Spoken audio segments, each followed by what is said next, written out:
আপোনালোকে এই ভিডিঅ'টো যদি আপোনালোকে সম্পূৰ্ণ ভিডিঅ'টো চাই তেতিয়াহ'লে আপোনালোকে আসলতে অনলাইনত আপোনালোকে কেনেকৈ তীৰ কাটিব পাৰে তো সেইখিনি কথা আপোনালোকে বুজি পাব আৰু দেখিবলৈ পাব আপোনালোকে কেনেকৈ অনলাইনত তীৰ কাটে আৰু যদি আপোনালোকে অনলাইনত তীৰ কাটিব খোজে তেতিয়াহ'লে আপোনালোকে এই ভিডিঅ'টো সম্পূৰ্ণ ভিডিঅ'টো চাই থাকিব তো তেতিয়াহ'লে আপোনালোকে অনলাইনত তীৰ কাটিব পাৰিব।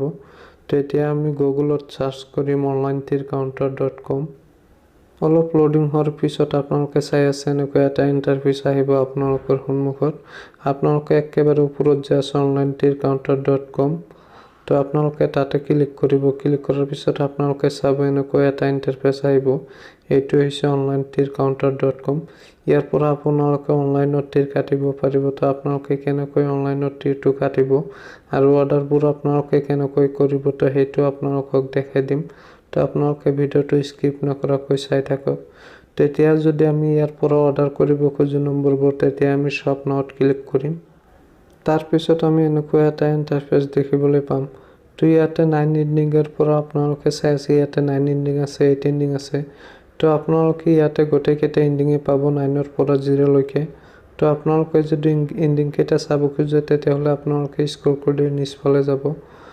তাৰ পিছত আপোনালোকে গোটেই নম্বৰ কেইটা দেখিবলৈ পাব স্ক্ৰল কৰি নিচফালে গ'লে। তো আপোনালোকে ইয়াৰ পৰা যিকোনো এটা সিলেক্ট কৰিব। সিলেক্ট কৰাৰ পিছত আপোনালোকে 4টা অপচন দেখিবলৈ পাব। আপোনালোকে আসলতে নম্বৰটো ক'ত কাটিব এই 4টা অপচন আহিব। তাৰ পৰা আপোনালোকে যিকোনো এটা অপচন সিলেক্ট কৰি ল'ব। আপোনালোকে আসলতে নম্বৰটো ক'ত কাটিব।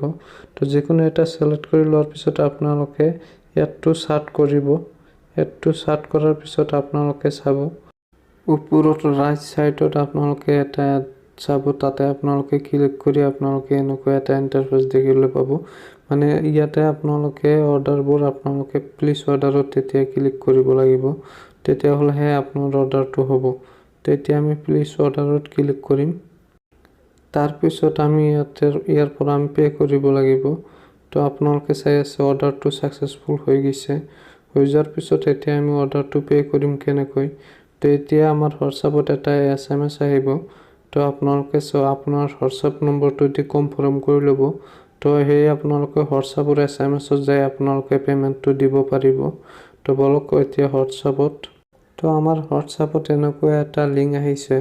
তো এই লিংকটোৰ পৰা যদি আমি পেমেণ্টটো দিব খোজো তেতিয়াহ'লে আমি ইয়াতে onlinetircounter.com অৰ্ডাৰ ষ্টেটাছত আমি ক্লিক কৰি ইয়াৰ পৰা আমি পেমেণ্টটো দিব লাগিব। তো আমি তাতে ক্লিক কৰিম। তাৰ পাছত আমি এনেকৈ এটা ইণ্টাৰফেচ দেখিবলৈ পাম। তো ইয়াতে 3টা অপচন আছে। আমি এই 3টা অপচনৰ ভিতৰত যিকোনো অপচনৰে আমি পে কৰিব পাৰোঁ আৰু আফটাৰ আমাক পেমেণ্টটো কেনেকৈ দিব সেইটো আপোনালোকক ক'ম। যদি আপোনালোকে পেমেণ্টটো পায় তেতিয়াহ'লে আপোনাৰ হোৱাটছআপত আপুনি পে নম্বৰটো তাক দি দিব আৰু সিহঁতে আপোনাক পেমেণ্টটো আপোনাৰ পে নম্বৰত পেমেণ্ট কৰি দিব। আফটাৰ 30 মিনিটৰ ভিতৰত আপোনালোকে আপোনালোকৰ একাউণ্টত পেমেণ্ট পাই যাব। সেইটো 100% জেনুইন। তো আপোনালোকে ভিডিঅ'টো চাই নিশ্চয় বুজি পাইছে আসলতে আপোনালোকে কেনেকৈ অনলাইনত তীৰ কাটিব পাৰে। তো আপোনালোকে অনলাইনত তীৰ কাটিব আৰু ভিডিঅ'টো শেষলৈ চোৱাৰ কাৰণে ধন্যবাদ জনাইছোঁ আপোনালোকক।